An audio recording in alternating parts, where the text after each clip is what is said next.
C'est la deuxième minute, c'est Jean-Mi. Aujourd'hui, on parle de Mania the Fair City. Un jeu économique, compétitif pour 1 à 5 joueurs, la durée de partie entre 1 et 2 heures, accessible dès 10 ans. Un jeu imaginé par James Naylor, édité par Naylor Games, illustré par Donald Ergazi, Siege Lee, ainsi que James Naylor. Le jeu nous amène à Humbleborg, une petite ville paisible, presque figée dans le temps. Pendant des années, les habitants les plus aisés ont réussi à bloquer tout développement. Aucun nouveau bâtiment, pas de projet moderne, aucune extension. Juste des rues calmes, des pelouses parfaitement tondues, et une tranquillité jalousement protégée. Et puis, la semaine dernière, tout a basculé. Lors d'un conseil municipal, toutes les lois d'urbanisme ont été supprimées d'un coup. Plus de restrictions, plus de zones protégées. La ville est soudain devenue un terrain de jeu immobilier à ciel ouvert. Le résultat, un vrai raz-de-marée. Dès l'annonce, promoteurs, investisseurs et groupes immobiliers se sont rués sur la ville. Et nous faisons partie de cette ruée. Dans le jeu, nous allons acheter des terrains, construire des bâtiments, attirer des locataires pour générer de nouveaux loyers, mais aussi tenter de vendre au meilleur moment pour essayer d'empocher des millions. Parce que Maniate a une particularité très intéressante. Ici, ce ne sont pas des cartes ou des événements qui font monter les prix, ce sont les joueurs eux-mêmes. Plus on construit, plus on remplit, plus on vend, plus le marché s'enflamme. Et à force de spéculer, on finit par provoquer un énorme crash. Crash inévitable qui met fin à la partie. La vraie question devient donc jusqu'où je pousse la machine. Un timing parfait peut vous rapporter la fortune, un mauvais choix peut tout réduire à néant. C'est cette tension permanente qui fait le cœur de l'expérience du jeu. Allez, on va voir comment ça se passe. Et nous voilà donc avec le jeu. Alors, au programme de cette vidéo, on va commencer par la mise en place pour comprendre comment la ville se forme progressivement. Ensuite, je vous explique les règles, phase par phase. On verra comment fonctionne le marché immobilier, ce qui fait monter les prix et ce qui rapproche le crash. On passera ensuite au mode solo avec l'IA, qui permet de jouer même à un seul joueur avec un adversaire automatisé crédible. Et enfin, je vous donnerai mon avis complet sur le jeu. Ressenti, tension, rejouabilité, accessibilité, pour quel public il est pensé. Donc si vous voulez comprendre Maniate de A à Z, vous êtes au bon endroit. Installez-vous confortablement, on attaque immédiatement avec le contexte et la mise en place. Bienvenue à Humbleborg. Pendant des années, cette petite ville tranquille, située non loin de la grande métropole, a été un havre de paix pour les navetteurs en quête d'une vie calme. Ses larges avenues, ses voisins sympathiques, ses espaces verts, tout était pensé pour préserver son caractère exclusif. Année après année, ses habitants les plus aisés, ceux qui avaient réussi à s'installer ou qui avaient eu la chance d'y hériter, se sont battus pour empêcher tout développement. Ils ont bloqué chaque tentative d'évolution, préservant leur petit paradis fermé au reste du monde. Mais lors du dernier conseil municipal, tout a basculé. Dans une décision unanime, le conseil a annoncé qu'il abolissait toutes les lois de zonage et ouvrait la ville à un développement illimité. À peine les cris de surprise avaient-ils fini de résonner dans la salle que chaque assistant, chaque secrétaire et chaque jeune cadre du secteur immobilier passait frénétiquement un appel à son patron. C'est parti! Et maintenant c'est vous. Vous êtes un promoteur immobilier prêt à transformer Humbleborg en une machine à profit. Votre objectif? Acheter des terrains, construire des bâtiments, attirer des locataires, profiter de la montée du marché et surtout vendre au bon moment avant l'inévitable clash. Car oui, le marché va s'effondrer. La question est, serez-vous prêt? Pour commencer la mise en place, placez la tuile centre-ville au milieu de la zone de jeu. Sur cette tuile, vous allez installer plusieurs bâtiments et jetons locataires. Tous côté standard, c'est-à-dire la face claire, sans sous-type. En allant dans le sens horaire, à partir du coin supérieur gauche, les parcelles A et B, des unités industrielles, chacune avec un jeton industrie. Sur les parcelles C et F, des petits bureaux, chacun avec un jeton bureau, H et I, des appartements chacun avec 3 jetons habitation, et G et D, des commerces, chacun avec 2 jetons retail. Ensuite, ce que vous voyez autour, vous en avez plusieurs, vous mélangez les tuiles quartier, vous en placez 6 autour du centre-ville, face visible, en alignant les flèches avec celles du centre, pointant vers l'extérieur. Les autres tuiles sont retirées de la partie. Maintenant, passons aux marqueurs à vendre. Séparez les marqueurs vierges, ceux avec un verso blanc, et remettez-les dans la boîte. Tous les autres constituent une réserve. Tirez au hasard un nombre de marqueurs selon le nombre de joueurs. À 2 joueurs, vous en tirez 6, à 3 joueurs, vous en tirez 8, à 4 joueurs, vous en tirez 10, et finalement, à 5 joueurs, vous en tirez 12. Comme vous le voyez, pour chaque marqueur tiré, regardez les coordonnées au verso. Ensuite, placez-le face à vendre sur la parcelle correspondante. Si un marqueur correspond à une parcelle avec une icône barrée en rouge, comme ici, retirez-le du jeu et piochez-en une autre. Ensuite, préparez les bâtiments qui sont dans ces trays et placez-les à portée de tous les joueurs. Organisez les empreintes de bâtiments en 4 piles, maisons, commerces, bureaux et industries. Nous allons maintenant préparer le marché immobilier. Choisissez le plateau du marché qui correspond au nombre de joueurs que vous retrouvez ici et placez-le près de la ville. Dans les zones des locataires disponibles, à 2 ou 3 joueurs, mettez 4 habitations, 4 retail, 1 industrie, 1 bureau. À 4 et 5 joueurs, 6 habitations, 6 retail, 2 industries et 2 bureaux. Placez ensuite le marqueur de crash sur la case de départ de la piste, le marqueur de prix de terrain sur la zone de départ et le jeton de suivi sur la zone d'ordre du tour. Mélangez les cartes nouveaux locataires et les cartes risques pour former leurs pioches respectives. Ici, vous avez un trace pour placer les jetons publicité et les autres tokens que vous mettez à portée du plateau. Placez également les dés à proximité de tous les joueurs. Vous avez ce trace également qui vous sert de banque, que vous placez à proximité.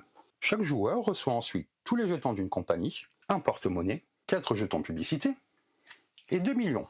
Un billet de 1 million, un billet de 500 000, un billet de 200 000 et 3 billets de 100 000. Tous ces billets-là, vous venez les placer dans votre portefeuille. Et vous recevez également les aides de jeu. Le dernier joueur à avoir déménagé devient premier joueur, sinon choisissez-le au hasard et vous lui donnez le jeton premier joueur. À présent, la ville est prête, le marché immobilier est installé et les promoteurs ont reçu leur capital de départ. Maintenant que tout est en place, il est temps de comprendre comment se déroule une partie. Le jeu se joue en une succession de manches. À chaque manche, les joueurs disposent de 3 actions pour acheter des terrains, construire des bâtiments, attirer des locataires, puis, lorsque le moment est venu, vendre pour faire fortune. Au fil des manches, le marché évolue. Les prix montent, les locataires affluent, les opportunités se font plus rares, et surtout, le crash se rapproche. Car un moment viendra où vendre rapportera bien plus que louer. Mais si vous attendez trop, vos propriétés ne vaudront plus rien. Lorsque le marché finit par s'effondrer, la partie s'arrête. Le joueur le plus riche remporte la victoire. Chaque manche se déroule toujours dans cet ordre. Enchère pour l'ordre du tour, attirer les locataires et récolter les loyers. 3 actions par joueur, marché immobilier, préparation dans la manche suivante. Et maintenant, voyons ces phases une à une, en commençant par la première. La première phase est donc enchérir pour l'ordre du tour. Dans cette phase, les joueurs se disputent le droit précieux de jouer en premier, car dans Magnate, agir avant les autres peut faire toute la différence. Pour le meilleur terrain, le locataire idéal, la vente au moment optimal. Tout cela revient à celui qui passe avant les autres. Voici comment cela fonctionne. D'abord, le marqueur premier joueur est passé au joueur situé à gauche du premier joueur précédent. À la première manche, il y aurait simplement cette étape. Ensuite, le nouveau premier joueur ouvre l'enchère. Il peut faire une offre en multiple de 100 000 $ au passé. Puis dans le sens horaire, chaque joueur peut surenchérir au passé. Mais attention, un joueur qui passe ne peut plus revenir dans l'enchère. Quand tous les joueurs, sauf un, ont passé, le joueur restant paie son enchère à la banque et prend le marqueur premier joueur. Si tout le monde passe dès le début, personne ne paie rien et le marqueur reste où il est. Pourquoi vouloir être premier ? Dans le jeu, les terrains et les locataires sont des ressources limitées. Si vous êtes plusieurs à convoiter la même zone prometteuse, le même commerce rentable, le même appartement stratégique, le seul moyen de s'en assurer, c'est d'agir avant les autres. Mais attention, parfois, laisser les autres jouer en premier permet de voir leur stratégie, de profiter de leurs bonus, d'éviter leurs erreurs. C'est un choix tactique, pas une obligation. Imaginons, nous sommes au milieu d'une partie à 3 joueurs. Vector Properties était premier au tour précédent. Il passe donc le marqueur à Greyfield, qui ouvre les enchères avec 100 000. Panwars ne souhaite pas se battre et passe immédiatement. Vector est intéressé et surenchérit à 300 000. Greyfield, qui convoite la même parcelle, pousse à 400 000. Panwars a déjà passé, il est ignoré. Vector estime que 500 000 serait trop cher et se retire. Greyfield est le dernier en lice, il paie ses 400 000 à la banque et conserve le marqueur premier joueur. Maintenant que l'ordre du tour est établi, les choses sérieuses commencent. Les bâtiments que vous avez construits doivent accueillir des locataires. Car sans locataires, pas de loyer. Et sans loyer, il est difficile d'investir, de se développer et surtout de rivaliser avec les autres promoteurs. Je tenais à vous dire avant de continuer qu'au fur et à mesure de l'explication, les choses vont certainement bouger sur la table pour vous permettre de vous expliquer, donc ne vous inquiétez pas. Nous arrivons à la phase 2 qui est attirer les locataires. Dans cette phase, chaque joueur à son tour va tenter de faire venir de nouveaux locataires dans ces bâtiments encore vides. Vous choisissez l'ordre dans lequel vous gérez vos bâtiments, et attirer des locataires est toujours optionnel. Voici la procédure, bâtiment par bâtiment. Choisissez un bâtiment que vous possédez et qui n'est pas plein. Déterminez combien de dés vous allez lancer. Vous pouvez placer des jetons de publicité sur la parcelle, lancer les dés, puis appliquer bonus et malus. Formez des séries de dés pour attirer des locataires. Retirez les jetons de publicité utilisés. Une fois terminé, vous pouvez passer à un autre bâtiment ou arrêter. Combien de dés lancer ? Vous lancez un nombre de dés égal à la population voisine pertinente. Et attention, la population n'est pas le nombre de jetons, mais la valeur qu'ils représentent. Par exemple, un jeton retail compte pour 1, un jeton industrie pour 3. Qu'est-ce que la population voisine? Seul compte les populations dans le même quartier ou dans un quartier adjacent. Les quartiers adjacents sont ceux qui se touchent, les quartiers éloignés n'influent pas votre bâtiment. Chaque type de bâtiment utilise une logique spécifique. Un logement attire en fonction du plus faible total entre bureaux et commerces voisins. Un commerce utilise la population d'habitation. Un bureau utilise également la population d'habitation. Une industrie, quant à elle, utilise le plus faible total entre industrie et habitation. En résumé, un bâtiment a besoin de ce qui le rend viable. Des habitants pour consommer et travailler, des commerces pour vivre, des fournisseurs pour produire. Par exemple, ici, c'est adjacent, c'est adjacent, c'est adjacent. Ici, ce n'est pas adjacent. Par exemple, j'essaie d'attirer des locataires dans mon appartement qui est ici. À proximité, j'ai 9 habitants potentiels provenant des bureaux. 3, 3 et 3. Donc 9. Et ici, j'en ai 6 provenant des commerces. 1, 2, 3, 4, 5 et 6. On prend le plus faible, donc je lancerai 6 dés. Avant de lancer les dés, vous pouvez placer autant de jetons publicité que vous le souhaitez sur la parcelle. Chaque jeton vous permettra ensuite de transformer un dé en 5 après le lancer. Ce sont les jetons que vous récupérez en début de partie ici. C'est un outil puissant, mais coûteux à long terme. Après le lancer, vous pouvez appliquer +1 pour chaque type de bonus voisin et -1 pour chaque type de malus voisin. Les bonus viennent de locataires voisins ou de caractéristiques du terrain, comme un parc, un parking ou une école. Mais attention, un type de bonus ne compte une seule fois, même s'il est présent plusieurs fois. Idem pour les malus. Et cela ne s'applique qu'aux parcelles adjacentes, diagonales incluses et uniquement dans le même quartier. Certains bâtiments, comme le centre commercial ou le grand immeuble de bureau, possèdent un bonus intégré de +1, tous les dés pour attirer des locataires. Ce bonus ne s'applique qu'à ce bâtiment. Comme vous le voyez ici, ou encore là, ce sont les bonus ou les malus dont je vous parlais. Par exemple, ici, c'est un bonus pour les maisons et pour le retail. Ici, c'est un malus pour les industries. Une fois les dés modifiés, vous devez former des groupes répondant aux exigences du bâtiment. Vous avez à cet endroit de l'aide de jeu les exigences en fonction des bâtiments. Chaque série valide vous permet d'ajouter un locataire du bon type depuis la réserve. Si vous obtenez plus de locataires que la capacité du bâtiment, les surplus restent dans la réserve. Vous ne les placez pas. Prenons cet exemple-là. Ici, c'est la Vector House. Elle a 2 bonus adjacents, ici et ici, celui-là et celui-là. Ces 2 bonus s'appliquent, ce qui lui permet de lancer 2 dés supplémentaires. Malheureusement, ici, il y a une industrie qui est adjacente à ça. Ça lui donne une pénalité, il enlève -1 sur ses jets de dés. Donc l'effet net est de +1 pour l'instant. Ici, il y a un bonus pour les retail. Il ne s'applique pas, ni le bonus donné par le retail pour les offices, pour les bureaux. Ce bureau-là a des bonus par rapport à cela. Mais les bonus du même type ne s'additionnent pas. Et il n'a pas de bonus pour cela.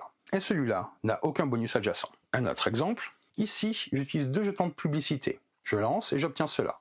Je vais transformer 2 dés en 5, comme ceci. Je gagne un bonus de +1 grâce au bois voisin, -1 parce que l'industrie est voisine, donc l'effet s'annule. Résultat final, 2, 4, 5, 5, 5 et 6. Je forme 2 séries que nécessite ce bâtiment. Je vous rappelle, c'est rappelé ici. Je forme 2 séries donc et j'installe 2 locataires habitation qui sont donc ici. Mes 2 séries sont les 2 5 et le 5 et le 6. Et je les place à cet endroit-là. Je retire tous les jetons publicité. Une fois que vous avez attiré tous les locataires souhaités, vous additionnez les loyers de tous les locataires présents dans vos bâtiments. Prenez l'argent correspondant à la banque, placez-le dans votre portefeuille à l'abri des regards. Puis c'est au joueur suivant. Quand tous les joueurs ont terminé, nous passons à la phase la plus stratégique du tour, les actions. À présent que vos bâtiments commencent à se remplir et que l'argent commence à rentrer, vous allez pouvoir façonner véritablement votre empire mobilier, car la phase 3 est le cœur du jeu. C'est ici que vous achetez, construisez, développez, investissez et préparez votre grand coup. Le fonctionnement est simple. En commençant par le premier joueur, chacun réalise une action. Puis, on passe au joueur suivant. On continue ainsi, jusqu'à ce que chaque joueur ait effectué 3 actions. Première action pour tous, deuxième action pour tous, troisième action pour tous. Vous pouvez répéter la même action plusieurs fois dans le même tour. Voici les actions possibles. Acheter un terrain, construire ou reconstruire, faire de la publicité, consulter, vendre. Nous allons les découvrir une à une. Acheter un terrain. Lorsque vous choisissez cette action, vous sélectionnez une parcelle portant un marqueur à vendre, comme celle-ci par exemple. Vous payez le prix actuel du terrain à la banque, vous retirez le marqueur que vous remettez dans la boîte, puis vous placez un de vos marqueurs d'entreprise sur la parcelle. ce sont ces marqueurs-là. Vous en devenez propriétaire. Le prix du terrain est indiqué par le marqueur sur la piste dédiée, comme vous le voyez ici. Au fil du jeu, ce prix va augmenter, parfois rapidement, selon les actions des joueurs. Si le prix affiché est 500 000, chaque terrain à vendre coûte 500 000, avec ce symbole-là. Vous pouvez aussi acheter une parcelle qui n'a pas de marqueur à vendre, mais seulement si elle est adjacente à l'une de vos parcelles et dans le même quartier. Dans ce cas, le prix est doublé. Vous devez payer 2 fois le prix du terrain actuel. Pour vous résumer, celle-là coûte 500. C'est le prix du marché actuel. Imaginons que je l'achète. Je mets un de mes marqueurs. Si lors d'un prochain tour, je veux acheter celle-là, il n'y a pas de marqueur, elle me coûterait 1 million. Il y a quelques restrictions à savoir. Vous ne pouvez jamais acheter des parcelles avec une icône barrée en rouge, comme ceci. Une parcelle qui contient déjà un bâtiment, une parcelle déjà achetée par un autre joueur. Seuls les terrains vides et libres peuvent être acquis, construire ou reconstruire. Lorsque vous choisissez cette action, vous choisissez un type de bâtiment. Vous payez son coût de construction, vous placez une tuile empreinte vue du dessus, puis vous placez le bâtiment dessus. Veillez à ce que votre marqueur d'entreprise soit visible. La plupart des bâtiments disposent d'un emplacement prévu pour cela. Les marqueurs d'empreinte, ce sont les cartes que vous voyez au-dessus. Vous pouvez remplacer un bâtiment existant. Pour cela, payez simplement le coût du nouveau bâtiment, retirez l'ancien et remplacez-le. Si les locataires présents ne correspondent pas au type du nouveau bâtiment, remettez-les dans la zone des locataires disponibles. Il est recommandé d'utiliser les petites tuiles empreintes pour clarifier le plateau, ainsi que pour l'esthétique. Certaines empreintes, comme celle du centre commercial ou du grand immeuble de bureau, rappellent leur bonus de bâtiment. Mais attention, les empreintes ne sont pas obligatoires pour jouer. Si un type de bâtiment vient à manquer physiquement, vous pouvez utiliser le verso d'une empreinte pour le représenter. Les bâtiments ne sont pas limités. Vous avez le prix des bâtiments qui est rappelé sur cette tête de jeu. Vous pouvez faire de la publicité. Cette action vous permet d'obtenir des jetons publicité. Vous gagnez 2 jetons gratuitement, puis vous pouvez en acheter autant que vous le souhaitez, pour 500 000 $ chacun. Ces jetons seront précieux pour attirer les locataires les plus rentables. Vous pouvez consulter. Parfois, il faut remplir les caisses. Lorsque vous consultez, vous gagnez immédiatement une somme égale au prix du terrain actuel. C'est une façon rapide de récupérer de l'argent sans vendre. Vendre, voici l'action la plus décisive du jeu. Vendre consiste à céder définitivement l'une de vos parcelles en échange d'un paiement immédiat souvent énorme, et surtout, bien plus rentable que les loyers cumulés sur toute la partie. Choisissez une de vos parcelles avec bâtiment, calculez sa valeur, plus 1 pour le terrain, plus 1 pour le bâtiment, plus 1 par icône de population des locataires présents, plus 1 pour chaque type de bonus voisin, plus 1 par caractéristique donnant un bonus, plus 1 si le bâtiment possède un bonus propre, moins 1 pour chaque type de malus voisin, moins 1 pour chaque caractéristique donnant un malus.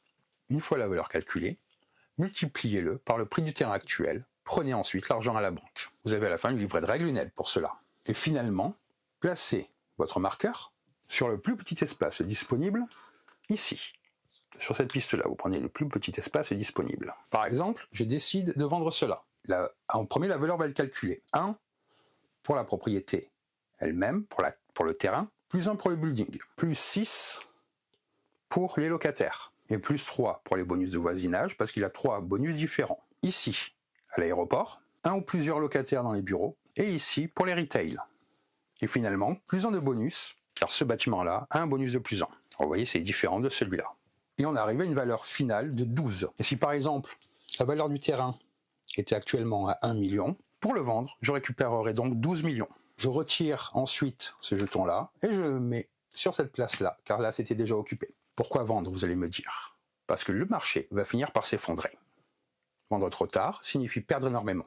Vendre trop tôt signifie manquer un pic de profit. Le bon timing fait la différence. À présent, chaque joueur a effectué 3 actions. Et c'est là que le marché réagit. À la fin des actions des joueurs, le marché réagit. Parce que dans le jeu, vos décisions ne se déroulent pas dans le vide.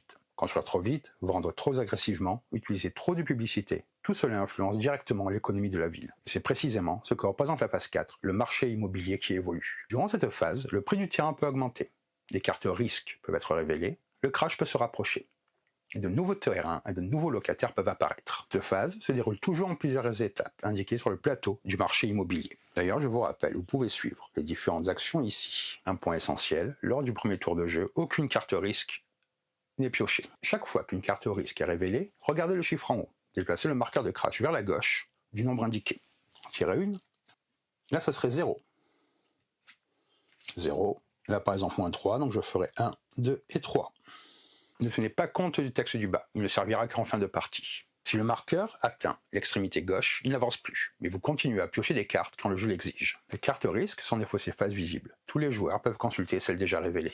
Ensuite, on va vérifier les locataires disponibles. On commence par vérifier la réserve de locataires. Si moins de 4 types de locataires sont présents dans la zone locataire disponible, on pioche le nombre de cartes risques indiquées sur le plateau du marché immobilier.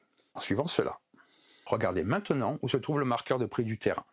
Chaque couleur de zone correspond à un nombre de cartes risques à piocher. Comme vous le voyez ici, vous suivez ce qu'il est indiqué là. Si le marqueur est en zone jaune comme ici, on en pioche une. En zone orange, on en piocherait 2. En zone verte, on n'en pioche aucun. On regarde ensuite combien de jetons publicitaires ont été utilisés ce tour, indiqués ici. Les jetons de publicité que vous dépensez, vous les mettez là. Selon le plateau du marché, peu de publicité, vous piochez une carte risque. Quantité moyenne, rien ne se passe. Beaucoup de publicité, le prix du terrain augmente de 1. Puis vous retirez tous les jetons publicité du plateau et vous les remettez dans la réserve. On vérifie ensuite la piste des parcelles vendues par les joueurs. Ici, trouvez la première case vide, c'est-à-dire celle avec le plus petit numéro sans marqueur d'entreprise. Ici par exemple. La valeur indiquée sur cette case détermine de combien le prix du terrain augmente. Si par exemple, la case affiche plus 2, le prix du terrain augmente de 2 cases, 1 et 2. Si cette case comporte également une icône de risque, comme c'est le cas ici, piochez le nombre de cartes risque indiquées. Ensuite, retirez tous les marqueurs d'entreprise de cette piste et rendez-les à leur propriétaire. À l'issue de ces 4 étapes, le marché a réagi aux actions des joueurs. Le prix du terrain peut avoir grimpé brutalement, des risques peuvent s'être accumulés, et le crash peut paraître beaucoup plus proche, ou soudainement imminent. Si le marché n'a pas crashé, nous pouvons préparer le tour suivant, et c'est exactement ce que nous allons voir. La préparation de la nouvelle manche, le déclenchement du crash et la résolution finale du jeu. Le marché a réagi, le prix du terrain a peut-être grimpé, des risques ont été révélés, le crash se rapproche. Il est maintenant temps de préparer la prochaine manche, à moins que tout ne s'effondre. Avant de poursuivre la partie, on vérifie une chose essentielle. Le marqueur de crash a-t-il atteint la dernière case de la piste? Si oui, le marché s'effondre immédiatement. On ne prépare pas de nouvelle manche, on passe directement à la fin du jeu. Si le marché n'a pas crashé, on effectue 2 étapes simples. On pioche le nombre de cartes nouveaux locataires indiquées en bas à droite du plateau du marché immobilier, indiqué ici. Pour chaque carte, ajoutez les locataires montrés à la réserve, dans la zone des locataires disponibles. Par exemple, si je tire celle-là, je prendrai 3 basic retail que je rajoute ici. C'est ainsi que le marché se renouvelle, offrant de nouvelles opportunités de location. Ensuite, tirez au hasard le nombre de marqueurs à vendre indiqués sur le plateau du marché immobilier. Pour chaque marqueur, vous regardez de nouveau les coordonnées au verso, vous les placez sur la face à vendre sur la parcelle correspondante. Puis vous défaussez la carte tirée.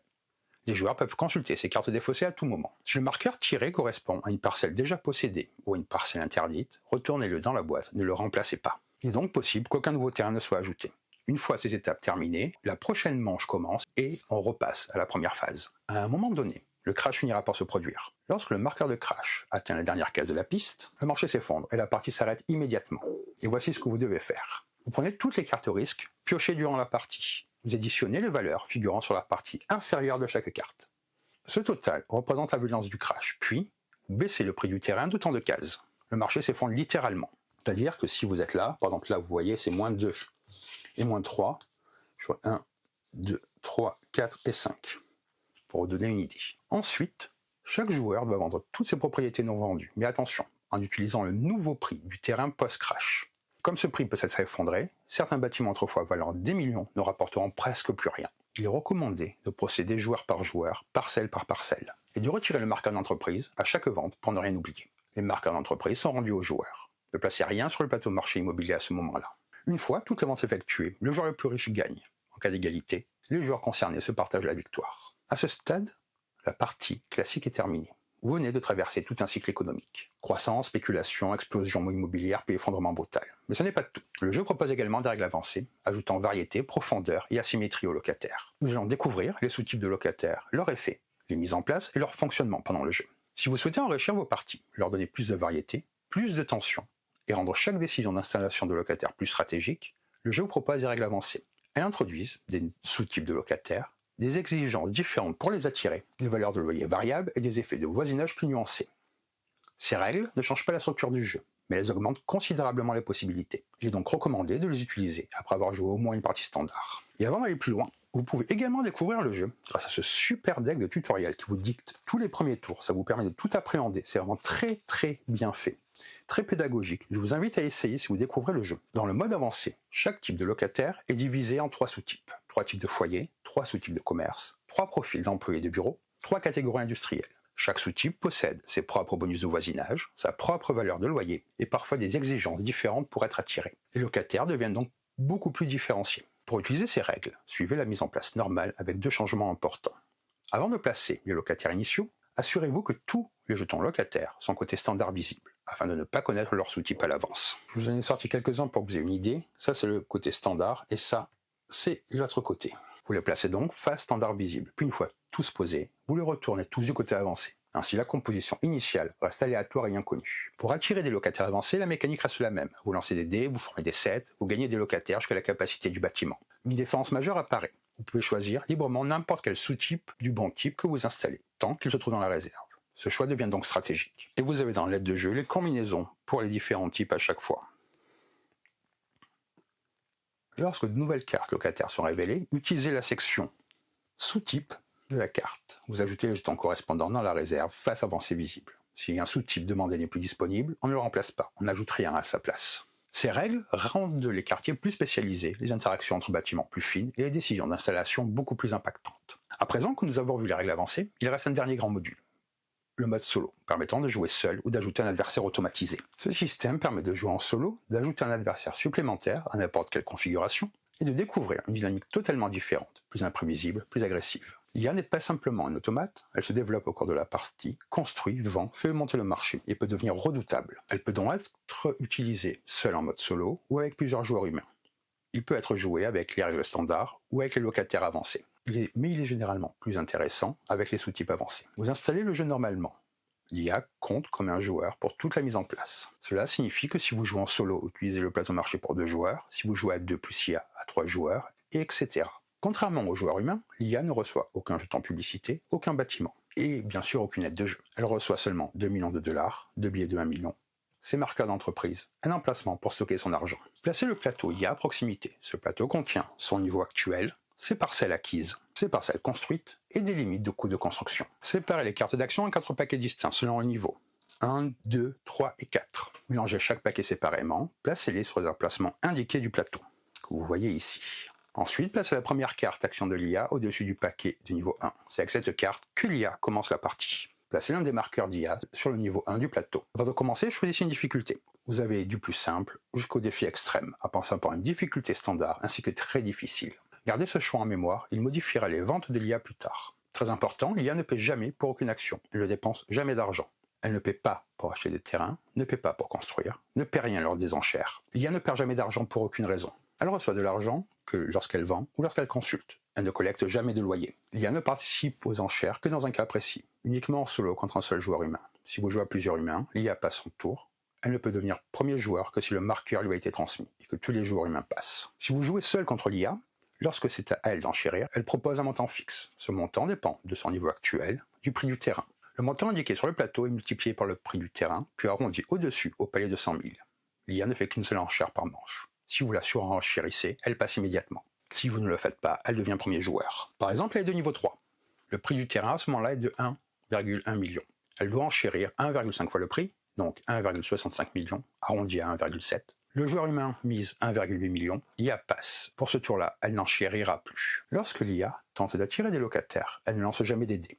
Au lieu de cela, tous les dés qu'elle aurait lancés comptent comme des 6. Elle est cependant limitée par le nombre de dés qu'elle aurait dû lancer. Elle tente d'attirer des locataires dans chaque bâtiment qu'elle possède, qui n'est pas plein, de gauche à droite sur son plateau IA. Si vous jouez avec les sous-types, elle choisit les locataires les plus difficiles à attirer, puis parmi eux, ceux qui payent le plus, et en cas d'égalité au hasard. Une fois l'attraction terminée, regardez le symbole publicité en bas à droite de la dernière carte IA utilisée.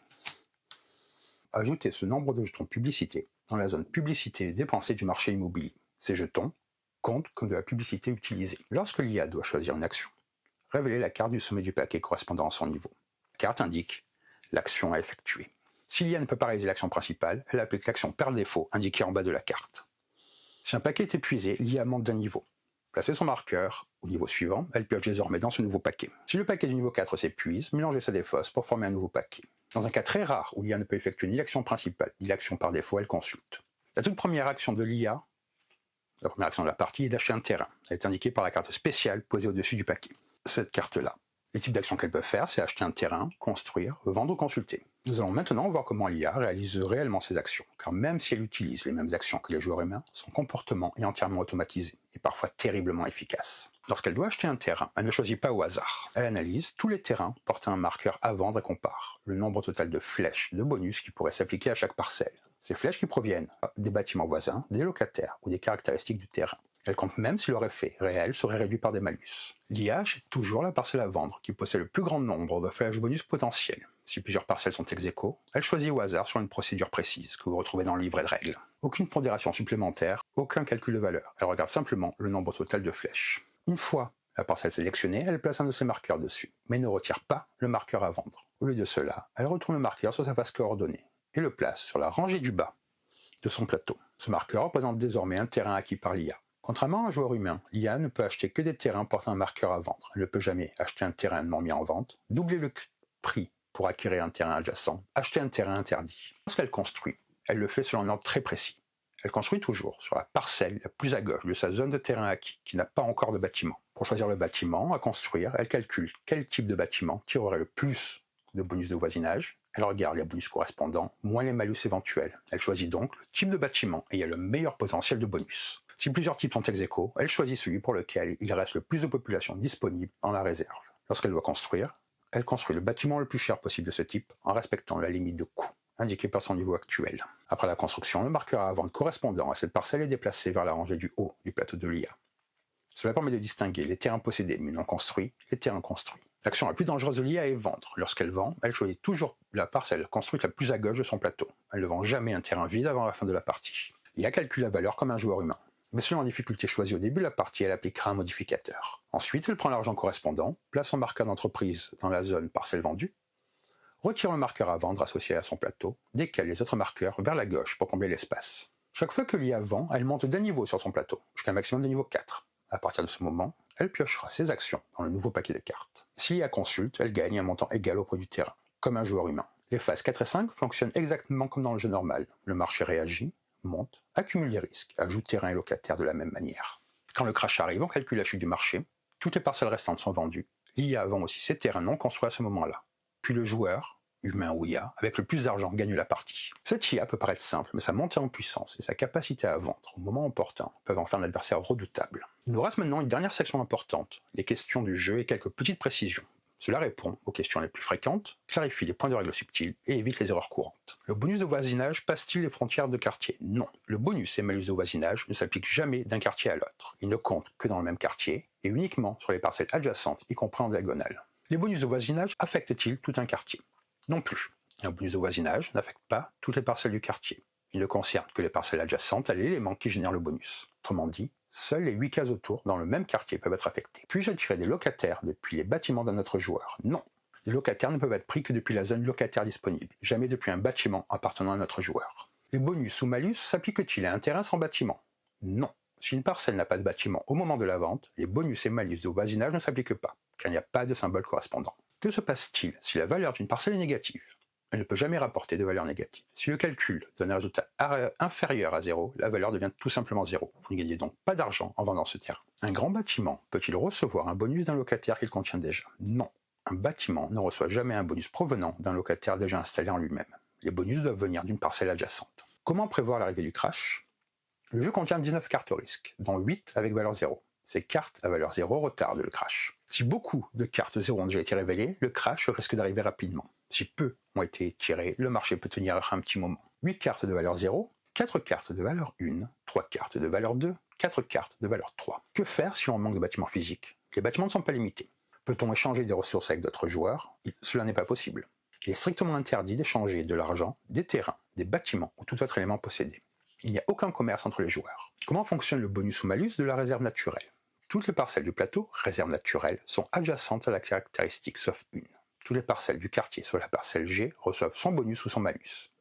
La parcelle G et les parcelles autour d'elle n'en bénéficient pas. Qui apparaît sur les billets? 4 billets représentent des mécènes du jeu, ou des proches de ceux-ci, ayant soutenu Magnette au plus haut niveau. Le billet de 5 millions représente la mère du concepteur. Avant de penser à mon avis, si cette vidéo vous a plu, pensez à liker la vidéo, à laisser un commentaire et à vous abonner à la chaîne. Ça aide énormément le contenu à se développer Je vous dis merci d'avance. Après avoir exploré les règles du jeu, il est temps de prendre du recul et de regarder ce que le jeu propose réellement autour de la table. Parce que Magnet n'est pas simplement un assemblage de mécaniques économiques, c'est une expérience de tension psychologique, de spéculation collective et de narration émergente où chaque joueur contribue à construire, puis à détruire son propre marché.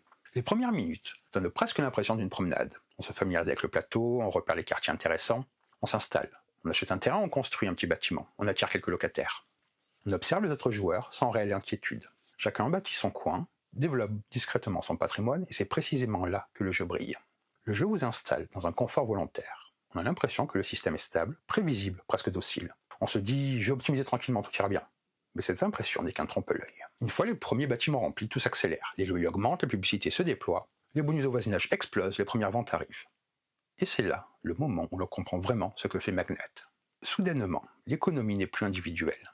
Chaque action commence à influencer toute la table. Quelqu'un vend, le prix du terrain grimpe. Quelqu'un utilise beaucoup de publicité, le marché s'échauffe. Les locataires se raréfient, les risques augmentent. On n'est plus dans un jeu de développement personnel, mais dans une spirale économique partagée où chaque décision crée des répercussions en chaîne. Peu de jeux économiques réussissent à faire ressentir leur thème à ce point. Dans le jeu, on construit, on attire, on investit, on fait monter la valeur, on crée une bulle, puis on la regarde exploser. Mais le plus fascinant, c'est que le jeu ne force jamais le crash artificiellement.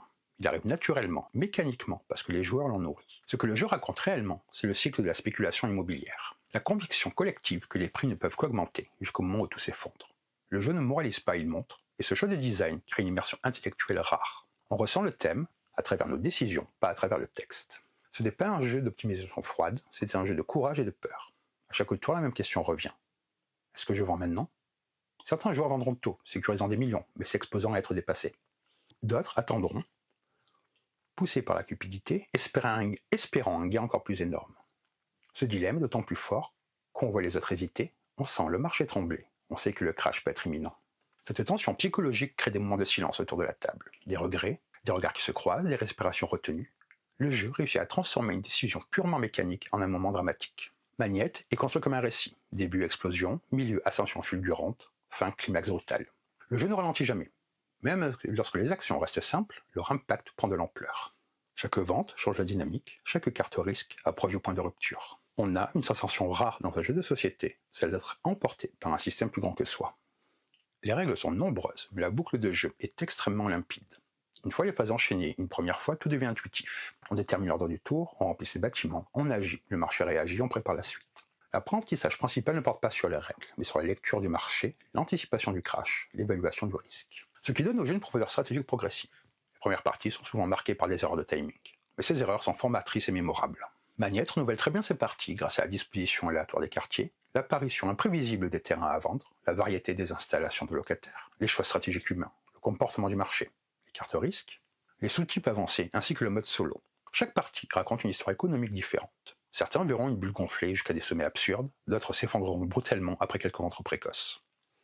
Cette imprévisibilité contrôlée est un moteur de rejouabilité très fort. Le matériel sert à la lisibilité, les bâtiments sont visibles, les terrains découpés par quartier, les marqueurs clairs, les zones distinctes. Le plateau donne immédiatement une vision de qui possède quoi, où se trouvent les opportunités, quelle zone devient attractive. Cette clarté visuelle contribue beaucoup au plaisir du jeu, surtout dans un contexte économique où chaque information compte. Le mode solo n'est pas un accessoire, il propose un adversaire structuré qui achète intelligemment, qui construit selon les bonus, qui monte en puissance et qui vend au bon moment. Son système d'action par niveau reproduit l'évolution naturelle d'un joueur réel.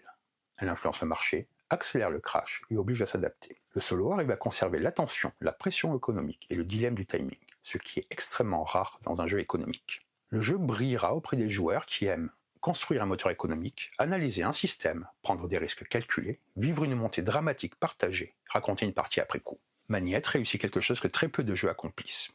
Il transforme un thème potentiellement froid en expérience vibrante. Il recrée non seulement un marché immobilier, mais aussi les émotions qui l'accompagnent.